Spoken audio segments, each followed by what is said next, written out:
Hello students, आज हम start कर रहे हैं अपनी हमारी जो सेकंड बुक है उसका पहला चैप्टर। और हमारी सेकंड बुक का नाम था, मैंने आपको बता दिया था, कौन सी? भारतीय राज्य व्यवस्था।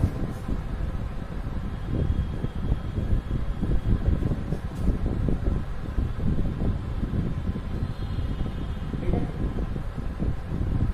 हमारी जो दूसरी बुक थी उसका नाम था भारतीय राज्य व्यवस्था। इस बुक में जो हम स्टार्ट करने वाले हैं, इसका जो चैप्टर है, इसका जो टॉपिक है जो हम स्टार्ट करने वाले हैं उसका नाम है राष्ट्रीय आंदोलन के उदय एवं उसके कारण। राष्ट्रीय आंदोलन के क्या कारण थे और उसका उदय क्यों हुआ।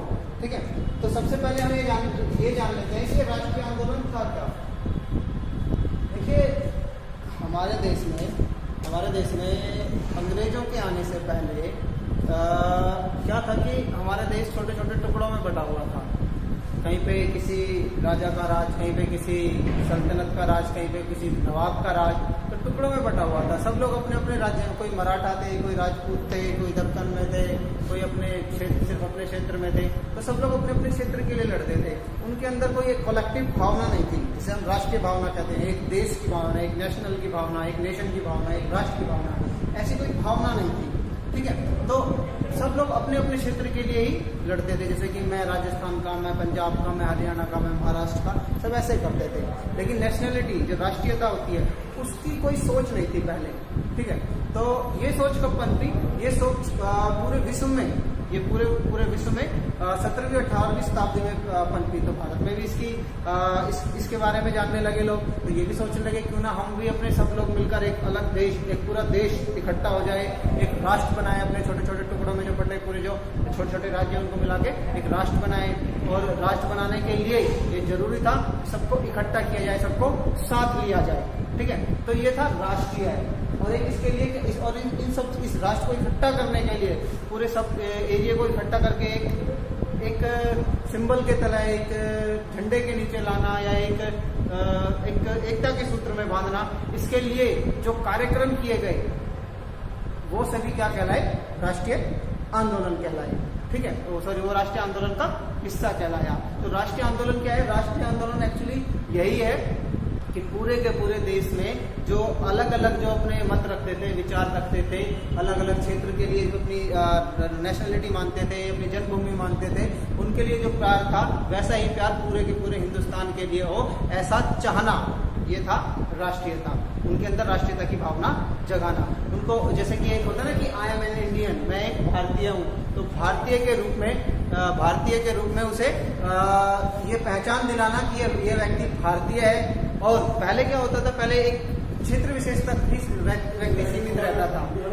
उस सीमित व्यक्ति विशेष के क्षेत्र से राष्ट्र की तरफ ले जाना ही क्या था?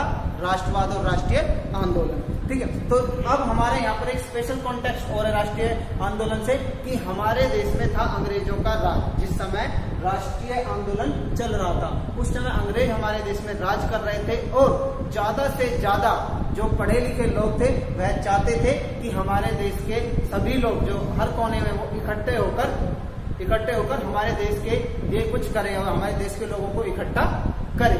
ठीक है, तो इसी के लिए राष्ट्रीय आंदोलन की शुरुआत हुई। और राष्ट्रीय आंदोलन की शुरुआत हुई 1957 के बाद के विद्रोह के बाद।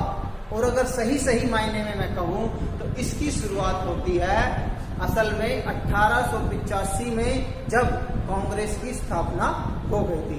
आपको पता है ना कांग्रेस की स्थापना किसने की थी? कांग्रेस की स्थापना हुई थी 1885 में। कांग्रेस की स्थापना 1885 में किसने की थी? A.O. ह्यूम ने। या हम ऐसे भी लिख सकते हैं A.O. ह्यूम ने।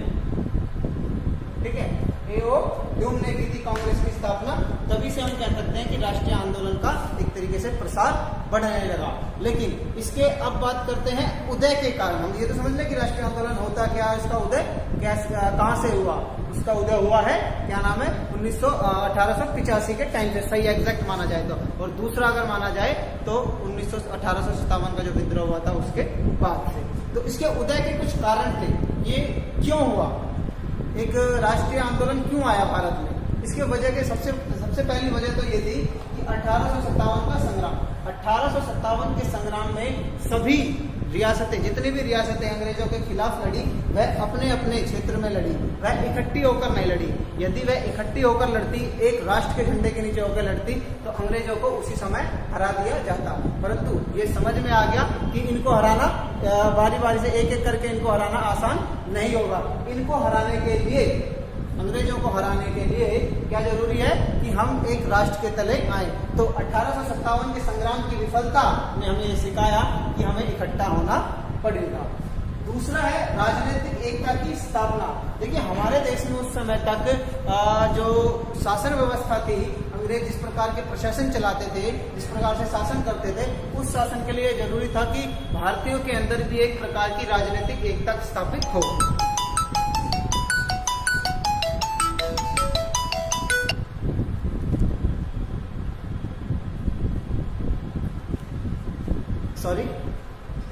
राजनीतिक एकता की स्थापना।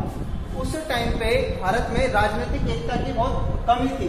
सभी लोग अपने अपने क्षेत्र तक सीमित थे और कोई ऐसी नेशनल पॉलिटिकल पार्टी भी नहीं थी जो भारत के राजनीतिक हितों को अंग्रेजों के सामने रख सके। और उस समय फिर क्या एक ऐसी कौन सी पार्टी बनकर आई, ऐसे 1885 में पार्टी बन के आई जिसका नाम था भारतीय राष्ट्रीय कांग्रेस। ठीक है, एक भारतीय राष्ट्रीय कांग्रेस ने 1885 में उस राजनीतिक एकता का परिचय देना शुरू करा और जिससे राष्ट्रीय आंदोलन को बल मिला।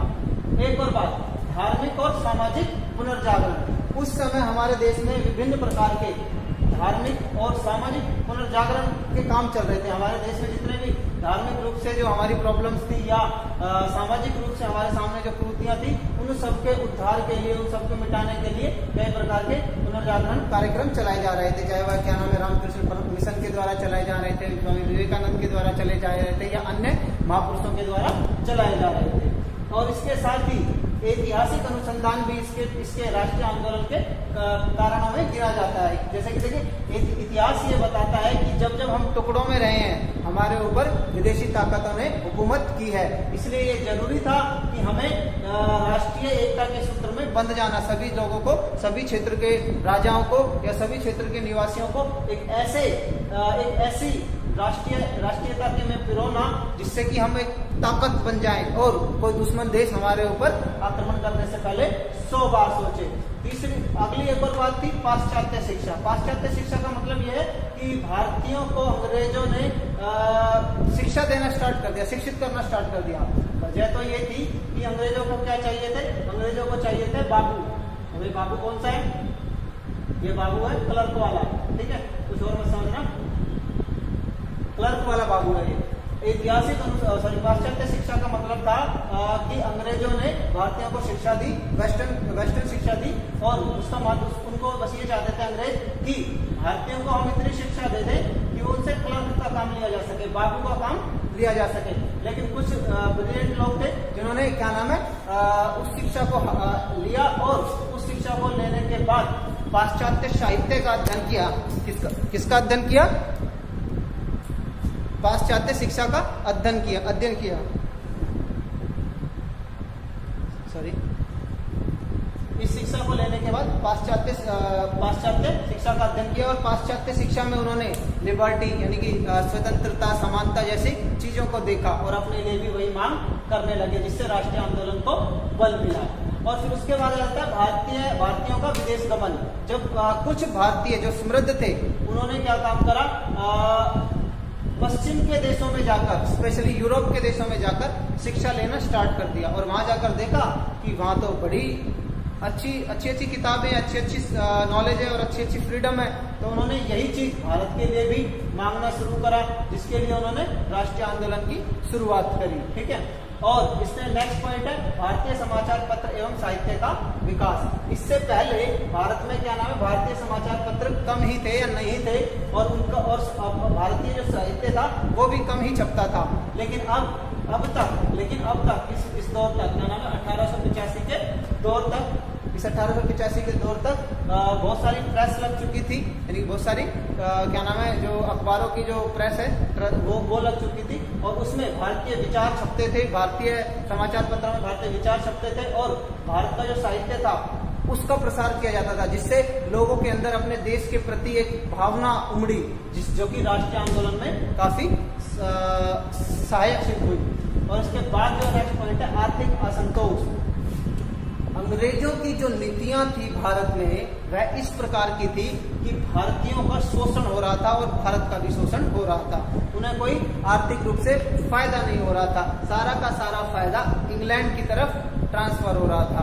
ठीक है, तो इस आर्थिक असंतोष ने भी ये जन्म दिया कि यदि हम राजनीतिक रूप से सशक्त हो जाएं और भारत की सत्ता पर एकाधिकार कर लें या भारत की सत्ता पर काबिज हो जाएं, तो हम इस प्रकार की नीतियां बनाएंगे जिससे कि आर्थिक कॉन्सेप्ट हमारे फेवर में है, आर्थिक नीतियां हमारे फेवर में आए। जिसके लिए जरूरी था क्या नाम है, राजनीतिक एकता के लिए जरूरी था क्या, राष्ट्रीय आंदोलन। तो राष्ट्रीय आंदोलन को इस चीज से भी बल मिला। आर्थिक यानी कि आर्थिक कॉन्सेप्ट तो बहुत ज्यादा इंपॉर्टेंट होते हैं, इसमें जो बड़े बड़े जो धन्ना सेठ होते हैं वो जल्दी शामिल होते हैं। तो इसके बाद जो अगला जो पॉइंट है वो है भारतीयों को उच्च पदों से अलग रखना। देखिए यहाँ पर पाश्चात्य शिक्षा तो दे दी, पाश्चात्य शिक्षा देने के बाद क्या काम लिए जाने लगा, सिर्फ क्लर्क का।